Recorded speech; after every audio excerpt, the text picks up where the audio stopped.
नमस्कार दोस्तों, एक बार फिर से स्वागत है आपका हमारे YouTube चैनल अद्भुत गाथा पर। दोस्तों, निर्जला एकादशी का व्रत ज्येष्ठ मास के शुक्ल पक्ष की एकादशी तिथि को किया जाता है। हिंदू धर्म में एकादशी व्रत का मात्र धार्मिक महत्व ही नहीं है, ये व्रत मानसिक एवं शारीरिक स्वास्थ्य के नजरिए से भी बहुत महत्वपूर्ण है। एकादशी का व्रत भगवान विष्णु की आराधना को समर्पित होता है।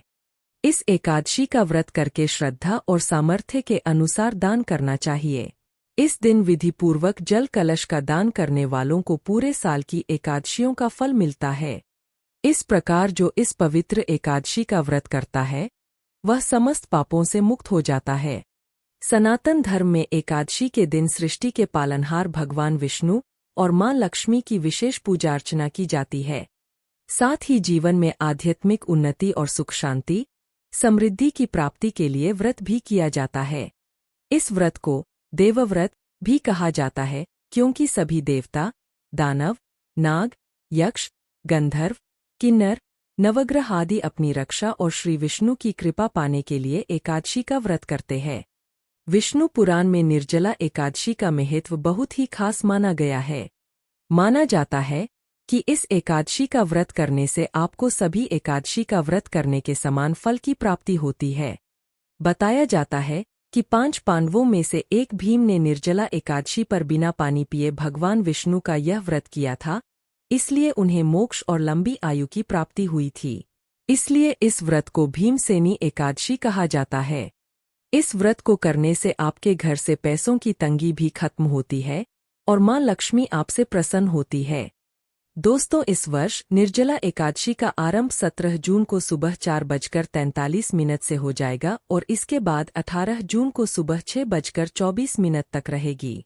निर्जला एकादशी का व्रत 18 जून को रखा जाएगा और इस व्रत का पारण अगले दिन सुबह 19 जून को दान पुण्य करने के बाद होगा। एकादशी व्रत का इतिहास। एक बार बहुभोजी भीमसेन ने व्यास जी के मुख से प्रत्येक एकादशी को निराहार रहने का नियम सुनकर विनम्र भाव से निवेदन किया कि महाराज, मुझसे कोई व्रत नहीं किया जाता। दिन भर बड़ी तीव्र क्षुधा बनी ही रहती है। आप कोई ऐसा उपाय बतला दीजिए जिसके प्रभाव से सभी एकादशी व्रत के फल मिल जाए। तब व्यास जी ने कहा कि तुमसे वर्षभर की संपन्न एकादशी नहीं हो सकती तो केवल एक निर्जला कर लो, इसी से साल भर की एकादशी करने के समान फल हो जाएगा। तब भीम ने वैसा ही किया और स्वर्ग को गए। इसलिए यह एकादशी भीमसेनी एकादशी के नाम से भी जानी जाती है। वहीं शास्त्रों के अनुसार श्री श्वेतवाराह कल्प के प्रारंभ में देवर्षि नारद की विष्णु भक्ति देखकर ब्रह्मा जी बहुत प्रसन्न हुए। नारद जी ने अपने पिता व सृष्टि के रचिता ब्रह्मा जी से कहा कि हे परमपिता, मुझे कोई ऐसा उपाय बताएं जिससे मैं जगत के पालनकर्ता श्री विष्णु भगवान के चरण कमलों में स्थान पा सकूं। पुत्र नारद का नारायण प्रेम देखकर ब्रह्मा जी ने श्री विष्णु की प्रिय निर्जला एकादशी व्रत करने का सुझाव दिया। नारद जी ने प्रसन्नचित्त होकर पूर्ण निष्ठा से 1000 वर्ष तक निर्जल रहकर यह कठोर व्रत किया। 1000 वर्ष तक निर्जल व्रत करने पर उन्हें चारों तरफ नारायण ही नारायण दिखाई देने लगे। परमेश्वर श्री नारायण की इस माया से वे भ्रमित हो गए। उन्हें लगा कि कहीं यही तो विष्णु लोक नहीं। तभी उनको भगवान विष्णु के साक्षात दर्शन हुए। मुनि नारद की भक्ति से प्रसन्न होकर विष्णु जी ने उन्हें अपनी निश्चल भक्ति का वरदान देते हुए अपने श्रेष्ठ भक्तों में स्थान दिया और तभी से निर्जल व्रत की शुरुआत हुई। दोस्तों, निर्जला यानी यह व्रत बिना जल ग्रहण किए और उपवास रखकर किया जाता है। इसलिए यह व्रत कठिन तप और साधना के समान महत्व रखता है। हिंदू पंचांग अनुसार वृषभ और मिथुन संक्रांति के बीच शुक्ल पक्ष की एकादशी निर्जला एकादशी कहलाती है।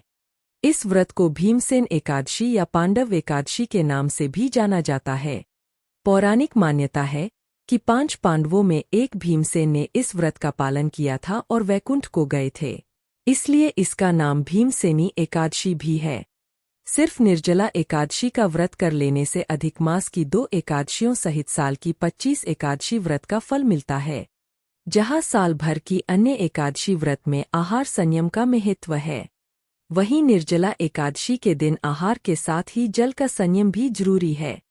इस व्रत में जल ग्रहण नहीं किया जाता है, यानी निर्जल रहकर व्रत का पालन किया जाता है। यह व्रत मन को संयम सिखाता है और शरीर को नई ऊर्जा देता है। यह व्रत पुरुष और महिलाओं दोनों द्वारा किया जा सकता है। व्रत का विधान है। दोस्तों, यदि आप व्रत रख रहे हैं तो इस दिन कुछ विशेष बातों का ध्यान रखें। एक, पवित्रीकरण के समय जल आचमन के अलावा अगले दिन सूर्योदय तक पानी नहीं पिएं। 2, दिन भर कम बोले और हो सके तो मौन रहने की कोशिश करें। 3, दिन भर न सोएं। 4, ब्रह्मचर्य का पालन करें। 5, झूठ न बोलें, गुस्सा और विवाद न करें। तो दोस्तों, ये थी निर्जला एकादशी व्रत के नियम और महत्व। अब आइए सुनते हैं निर्जला एकादशी व्रत कथा। एक बार प्रेम से बोलिए ओम नमो भगवते वासुदेवाय। जब वेदव्यास ने पांडवों को चारों पुरुषार्थ धर्म, अर्थ, काम और मोक्ष देने वाले एकादशी व्रत का संकल्प कराया था, तब युधिष्ठिर ने कहा, जनार्दन, ज्येष्ठ मास के शुक्ल पक्ष में जो एकादशी पड़ती हो, कृपया उसका वर्णन कीजिए। भगवान श्रीकृष्ण ने कहा, हे राजन, इसका वर्णन परम धर्मात्मा व्यास जी करेंगे, क्योंकि ये संपूर्ण शास्त्रों के तत्वज्ञ और वेदांगों के पारंगत विद्वान है। तब वेदव्यास जी कहने लगे, कृष्ण और शुक्ल पक्ष की एकादशी में अन्न खाना वर्जित है। द्वादशी को स्नान करके पवित्र होकर फूलों से भगवान केशव की पूजा करें। फिर पहले ब्राह्मणों को भोजन देकर अंत में स्वयं भोजन करें। यह सुनकर भीमसेन बोले, परम बुद्धिमान पितामह, मेरी उत्तम बात सुनिए। राजा युएब खोले नकुल और सहदेव, ये द्रौपदी, अर्जुन भोजन नहीं करते तथा मुझसे भी हमेशा यही कहते हैं कि भीमसेन एकादशी को तुम भी न खाया करो, परंतु उन लोगों से यही कहता हूँ कि मुझसे भूख नहीं सही जाएगी। भीमसेन की बात सुनकर व्यास जी ने कहा, यदि तुम नरक को दूषित समझते हो और तुम्हें स्वर्गलोक की प्राप्ति अभीष्ट है, और तो दोनों पक्षों की एकादशियों के दिन भोजन नहीं करना। भीमसेन बोले, महाबुद्धिमान पितामह, मैं आपके सामने सच कहता हूँ, मुझसे एक बार भोजन करके भी व्रत नहीं किया जा सकता, तो फिर उपवास करके मैं कैसे रह सकता हूँ। मेरे उदर में वृक नामक अग्नि सदा प्रज्वलित रहती है, आथ जब मैं बहुत अधिक खाता हूँ तभी यह शांत होती है। इसलिए महामुनि, मैं पूरे वर्ष भर में केवल एक ही उपवास कर सकता हूँ, जिससे स्वर्ग की प्राप्ति सुलभ हो तथा जिसके करने से मैं कल्याण का भागी हो सकूँ। ऐसा कोई एक व्रत निश्चय करके बताइए, मैं उसका यथोनि पालन करूँगा। व्यास जी ने कहा, भीम, ज्येष्ठ मास में सूर्य वृष राशि पर हो या मिथुन राशि पर, शुक्ल पक्ष में जो एकादशी हो, उसका यत्नपूर्वक निर्जल व्रत करो। केवल कुल्ला या आचमन करने के लिए मुख में जल डाल सकते हो, उसको छोड़कर किसी प्रकार का जल विद्वान पुरुष मुख में न डालें, अन्यथा व्रत भंग हो जाता है। एकादशी को सूर्योदय से लेकर दूसरे दिन के सूर्योदय तक मनुष्य जल का त्याग करे तो यह व्रत पूर्ण होता है। इसके बाद द्वादशी को प्रभातकाल में स्नान करके ब्राह्मणों को विधिपूर्वक जल और सुवर्ण का दान करे। इस प्रकार सब कार्य पूरा करके जितेंद्रिय पुरुष ब्राह्मणों के साथ भोजन करें। वर्षभर में जितनी एकादशियां होती है, उन सबका फल इस निर्जला एकादशी से मनुष्य प्राप्त कर लेता है, इसमें तनिक भी संदेह नहीं है। शंख, चक्र और गदा धारण करने वाले भगवान केशव ने मुझसे कहा था कि यदि मानव सबको छोड़कर एकमात्र मेरी शरण में आ जाए और एकादशी को निराहार रहे तो वह सब पापों से छूट जाता है। कुंती नंदन, निर्जला एकादशी के दिन श्रद्धालु स्त्री पुरुषों के लिए जो विशेष दान और कर्तव्य विहित है, उन्हें सुनो। उस दिन जल में शयन करने वाले भगवान विष्णु का पूजन और जलमयी धेनु यानी पानी में खड़ी गाय का दान करना चाहिए। सामान्य गाय या घी से बनी गाय का दान भी किया जा सकता है। इस दिन दक्षिणा और कई तरह की मिठाइयों से ब्राह्मणों को संतुष्ट करना चाहिए। उनके संतुष्ट होने पर श्रीहरि मोक्ष प्रदान करते हैं। जिन्होंने श्रीहरि की पूजा और रात्रि में जागरण करते हुए इस निर्जला एकादशी का व्रत किया है, उन्होंने अपने साथ ही बीती हुई 100 पीढ़ियों को और आने वाली 100 पीढ़ियों को भगवान वासुदेव के परमधाम में पहुंचा दिया है।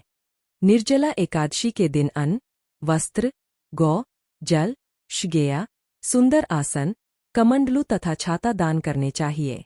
जो श्रेष्ठ तथा सुपात्र ब्राह्मण को जूता दान करता है, वह सोने के विमान पर बैठकर स्वर्गलोक में प्रतिष्ठित होता है। जो इस एकादशी की महिमा को भक्तिपूर्वक सुनता अथवा उसका वर्णन करता है, वह स्वर्गलोक में जाता है।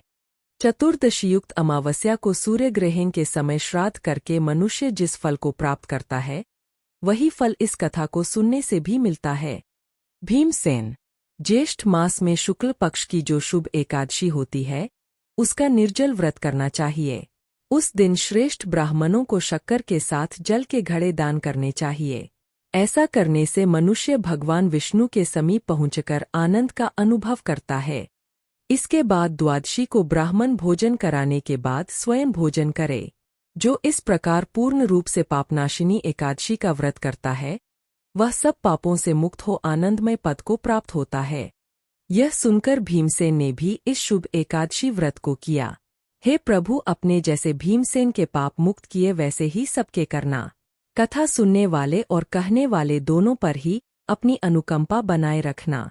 तो दोस्तों, आशा करते हैं आपको आज की वीडियो अत्यंत पसंद आई होगी और ये जानकारी आपके बहुत काम आएगी। यदि आपको हमारी वीडियो पसंद आई है तो एक लाइक करें और कमेंट में प्रेम से जय श्री हरि अवश्य लिखिएगा। श्री हरि नारायण आप सभी पर अपनी कृपा बनाए रखे एवं आपके परिवार में मंगल करें। इसी मनोकामना के साथ आज के लिए इतना ही। मिलते हैं अगली वीडियो में। तब तक के लिए नमस्कार।